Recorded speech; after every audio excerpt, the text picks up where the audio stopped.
Magandang tanghali mga kabay. So meron po akong estimate dito. Pero ito mga kabay, diretso gawa na dahil ang sira niya, ito lang chock. Ayan. Baka pansin nyo mga kabay, isang ngipin, lumubog na. Tapos, pag tinanggal mo, pag binuksan mo, hindi na siya sumusunod. Hindi na siya nagbubukas. So hindi mo siya madukot yung screw dito dahil may screw yan sa ilalim. Kailangan mong ibuka itong tatlong ngipin niya para matanggal yung screw sa loob. So yan, higpit, buwag, hindi na siya nabuka. Yan. So ito yung papalit natin. Ayan, bago po ito mga kabay.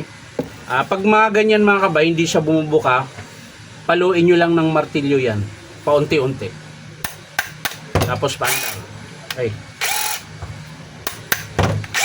Ayan o. Diba? Bumuka na siya, so pwede mo nang tanggalin yung screw na yan. Ayan.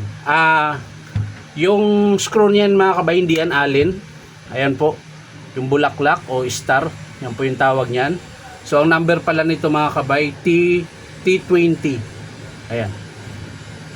So ang tanggal nito mga kabay, pahigpit. Yung screw. So sana malambot lang. Paluin muna natin. Ayan. Pahigpit yung bukas. Ayun o. Yan. Pahigpit yung bukas mga kabay ng screw nito.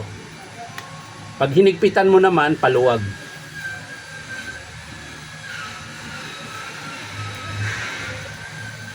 Ayan. So ito po yung screw na nasa loob. Bago nyo kalasin yung chock. Ito naman mga kabay, bihira lang yung matigas nito pag yung chock nya plastic. Pero yung cordless na bakal, matigas po talaga yun. Minsan nilalagari ko pa yun. Hindi lang minsan, lagi. So ito mga kabay, lagay mo ulit ito. Natin kung magsara. Ayaw. Ayaw na magsara. So yung mga kabay, gumana yung chock nya. So lagay mo lang yung alin dito. Ayan. So hindi na siya gumagana, hindi na humihigpit. Pero kumakapit pa naman, so titingnan natin. So yung mga kabay, kumapit naman. Pero hindi na talaga siya mahigpit na mahigpit. Ayan. So paluin natin to. Kailangan pag pinalo mo siya mga kabay, ito. Ayan. Nakasayad siya sa lamesa. Yung chock lang. Huwag itong transmission. Yung chock lang. Para pag pinalo nyo mga kabay, hindi masisira yung transmission. Ayan. Yun.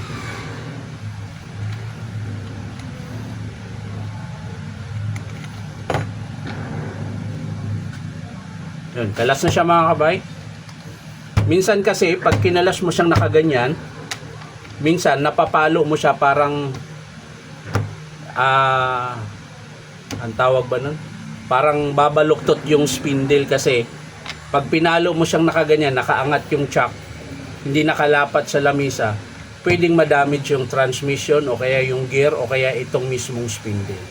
Kaya minsan pinapalo ko siya, itong chock ang nakapatong sa lamisa bago nyo paluin. Ayan.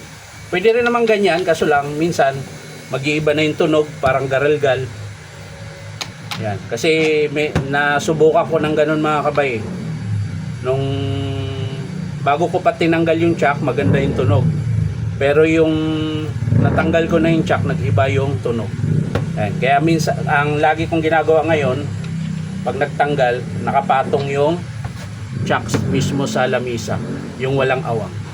So yan mga kabay, kakabit natin yung bago. Ayan. So kung gusto niyo bumili ng chock nito mga kabay, punta lang kayo dito sa Powerman Hardware, 530 T. Alonso, Santa Cruz, Manila. Dito nyo po yun mabibili yung chock ng cordless na DeWalt. Meron din pong bakal nito. So pagkabit, madali lang. Ikot mo lang. Yan. Tapos buka mo ulit. Pag hinigpitan mo, balik ulit yung alin. Ayan. So ganun ulit. Pag naghigpit kayo, patong nyo dito sa lamisa yung chock bago nyo paluin. Yan. So mahigpit na yan. syempre balik natin yung screw. So kung kanina mga kabay ang tanggal ay pahigpit, ito naman ang pahigpit ay paluwag. Ayan. Yan po yung pahigpit niya.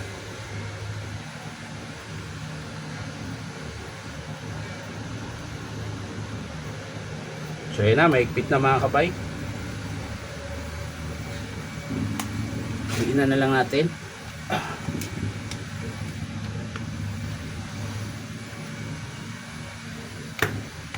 Yun.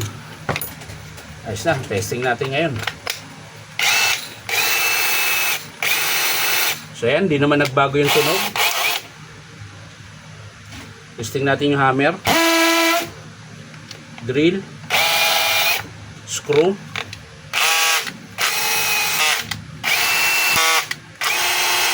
Yan. So pag naghigpit kayo mga kabay, naghigpit kayo o kaya nagkalas ng bala, lagay mo lang sa number. Pwedeng 5, 6, 7, 8. Yung kaya nyong hawakan nyo, hindi kayo masasaktan. Yan. So yan lang mga kabay. Maraming salamat sa panunod at palike and share na rin po. At syempre po, baka pwede makahingi sa inyo ng isang subscribe dito po sa aking YouTube account na Inom Tabay. So maraming salamat. Bye-bye.